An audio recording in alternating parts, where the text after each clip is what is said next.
Почитувани, ефикасните политики на владата, предводена од СДСМ, обезбедуваат македонската економија да биде стабилна, развојна и динамична, да создава услови за економски раст и подобрување на животниот стандард на граѓаните. Целосно е исплатена еврообврзницата од 2014 година, за која државата досега годишно плаќаше 20 милиони евра само за камата. Република Северна Македонија се раздолжи за 500 милиони евра за еврообврзницата, со што државниот и јавниот долг само по овој основ се намали за 4,358% поени. Владата посветено работи за стабилизирање на долгот и негово позиционирање во рамки на Мастришкиот критериум, односно на ниво под 60%.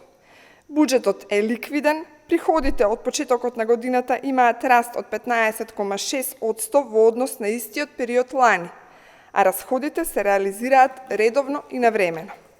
Официјалните податоци потврдуваат дека економските мерки и политики на владата предводена од СДСМ ги даваат очекуваните резултати. Просечната нето плата за мај годинава изнесува 28.721 денар.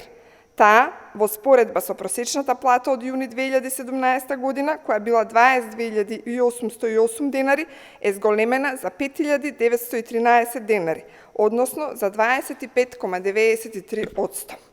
Покрај растот на просечната плата, бележиме и раст на извозот, рекордна економска активност и во индустриските зони и пат на невработеноста на историски најниско ниво. Продолжуваме со мерки и политики кои градат силна, развојна економија која носи шанса за сите. Благодарам.